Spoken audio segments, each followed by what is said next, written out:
2 American service members are dead, and another is missing. They were stationed at the Al Azraq Air Base in Jordan, caught in a sudden strike that overwhelmed their defenses. The attack was part of a coordinated Iranian offensive known as Operation Lightning. Tehran used a dense swarm of ballistic missiles and military drones to batter U.S. and partner forces on the ground. This single strike collapsed the fragile June ceasefire, forcing the 2026 U.S.-Iran war out of its diplomatic lull and back into active regional combat. President Trump publicly called the deaths a very sad thing and quickly ordered a new wave of retaliatory airstrikes against Iranian targets in response. For American troops stationed across allied Middle Eastern nations, the ground reality is incredibly dangerous. They are sitting inside an expanding target zone. To understand why U.S. blood is spilling in Jordan and why the global economy is fracturing as a result, we have to rewind to a critical military decision made just a few months earlier.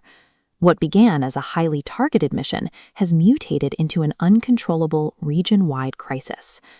On February 28, 2026, the United States and Israel launched Operation Epic Fury, a massive, preemptive military campaign. Looking at this map of the offensive, you can see the sheer scale of the initial assault.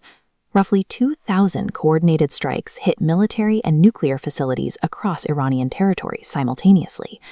The most high-profile outcome of that barrage was the direct assassination of Iran's supreme leader, Ali Khamenei. Washington justified the offensive as a necessary measure to prevent Tehran from developing a nuclear weapon, to force regime change, and to secure the region's vast energy resources. U.S. military planners expected a swift strategic victory.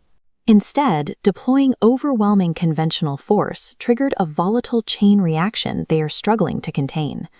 Unable to win a conventional war against the superior U.S. military, Tehran adopted a decentralized mosaic defense. Instead of fighting as one army, scattered nodes activated regional proxies, sending retaliatory strikes hitting U.S. bases in Kuwait, Saudi Arabia, and Iraq. The human and material toll of this asymmetric warfare quickly mounted. Dozens of American service members have been killed or wounded, and critical tactical assets like this airborne refueling plane were lost in the chaos. The danger extended out into the surrounding waters, sidelining massive naval assets. Even the state-of-the-art USS Gerald R. Ford aircraft carrier suffered severe damage.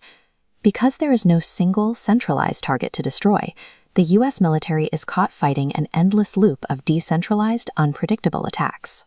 This map shows how Tehran weaponized geography to paralyze global shipping. By blocking the Strait of Hormuz, maritime cargo traffic dropped by 94%. Economists call this the Hormuz hazard. These shockwaves force a permanent structural pivot in how Western nations secure their energy supplies. Down on the water, the physical consequences are severe. Hundreds of vessels have been left drifting in the Gulf of Oman, leaking massive oil slicks. By shutting down a 21-mile-wide stretch of water, Iran successfully turned the global energy supply chain against the West. The financial cost of this conflict is immense. So far, the war has drained over $113 billion directly from American taxpayers.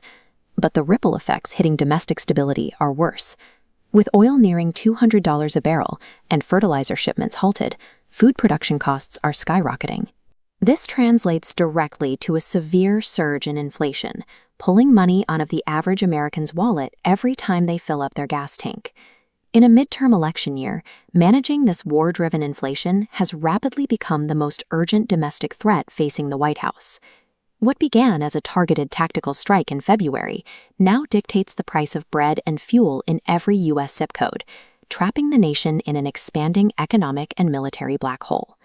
To track how this conflict impacts you, make sure to like, share, and follow to stay updated.